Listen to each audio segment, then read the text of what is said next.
China को counter करने के लिए अमेरिका ने पाकिस्तान की बजाय इंडिया को साथ चुना और अमेरिका की प्रायोरिटीज इंडिया है। वहां पर इंडियन अमेरिकन अमेरिका के अंदर इस तरह छा चुके हैं, इस खित्ते में अमेरिका अपना दोस्त चुन चुका, हमारा वो दोस्त नहीं है। फ्यूचर इजरायली इन्फ्लुएंस है, उसके बाद मिडिल ईस्ट में भी हमारे लिए जगह तंग है। ये जो हमारे दोस्त हैं अरब ममालिक जिनको हम अपना बहुत दोस्त समझते हैं, दे आर गॉन। वैसे ही हम जो मर्जी कर लें, हम जितना मर्जी कर लें, 70,000 की बजाय 4 लाख बंदे भी हम मरवा लेते ना। जब आप ये बात करते हैं कि अब हमने किसी ब्लॉक का हिस्सा नहीं बनना, ये कहने की हिम्मत नहीं है कि हमने चाइनीज ब्लॉक का हिस्सा नहीं बनना, और आपने सऊदी अरब से पैसे इसलिए लिए हैं $3 बिलियन इस शर्त पे कि आपने IMF की जो मेंबरशिप है उसको सस्पेंड नहीं होने देना। IMF की मेंबरशिप सस्पेंड होती है, अगर वो आपको लोन नहीं देता, अपने प्रोग्राम से निकालता है, तो वो सऊदी अरब वो $3 बिलियन ले जाएगा।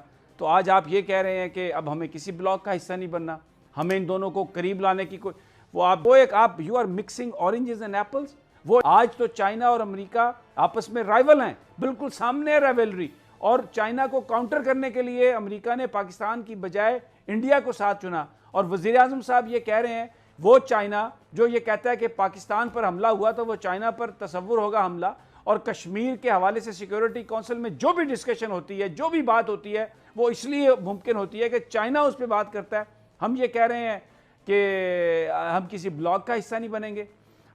ये कौन लोग हैं? इतनी मोहब्बत अमेरिका की इस्लामाबाद में, इतनी मोहब्बत अमेरिका की कि राना ताज साहब, मैं तो स्पीचलेस हूँ, आई एम जस्ट स्पीचलेस। आज भी पाकिस्तान और चाइना के ताल्लुकात जो हैं वो कई दिहाइयों से कि जब भी आलमी सतह पर पाकिस्तान को कोई मसला पेश आया है तो चाइना ने साथ दिया, और चाइना का जब भी कोई मामला आया है, वो ताइवान का मामला हो या कोई और मामला हो, पाकिस्तान ने चाइना का साथ दिया। वैसे ही हम जो मर्जी कर लें, हम जितना मर्जी कर लें, 70,000 की बजाय 4 लाख बंदे भी हम मरवा लेते ना, तो फिर भी अमेरिका हमसे खुश होने वाला नहीं है। अमेरिका की प्रायोरिटीज इंडिया है। वहां पर इंडियन अमेरिकन अमेरिका के अंदर इस तरह छा चुके हैं, इस खित्ते में अमेरिका अपना दोस्त चुन चुका, हमारा वो दोस्त नहीं है, फ्यूचर हमारा नहीं है। बल्कि मैं आपको ये भी बता दूं कि इवन जो अमेरिकन इन्फ्लुएंस है और जो इजरायली इन्फ्लुएंस है, उसके बाद मिडिल ईस्ट में भी हमारे लिए जगह तंग है। ये जो हमारे दोस्त हैं अरब ममालिक जिनको हम अपना बहुत दोस्त समझते हैं, they are gone, there history, it's just matter of time.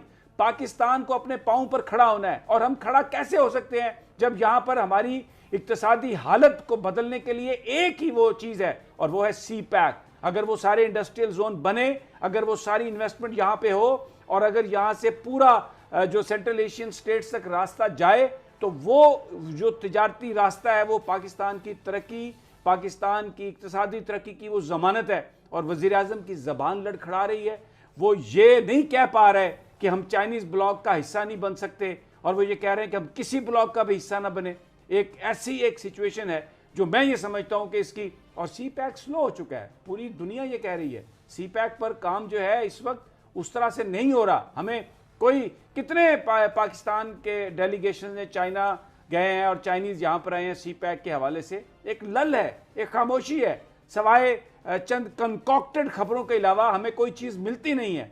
तो ये अलीना, ये सिचुएशन तो पाकिस्तान के लिए एक बड़ी परेशान कुन सूरत हाल है, और पाकिस्तानी ये सवाल करेंगे, मुझे लगता है ज़रूर करना भी चाहिए उन्हें। वज़ीर आज़म इमरान खान ने एक इजलास से खिताब में कहा है कि दुनिया फिर कोल्ड वॉर की तरफ बढ़ रही है। सर्द जंग जिस तरह से रूस और अमेरिका के दरमियान थी, बराह रास्त दोनों ममालिक आपस में लड़ नहीं रहे थे, कई प्रॉक्सी वॉर्स इनकी कई दूसरे ममालिक में चल रही थी, बड़ा खतरनाक माहौल था, और अब चीन और अमेरिका के दरमियान ऐसा माहौल बनता चला जा रहा है। पाकिस्तान किसी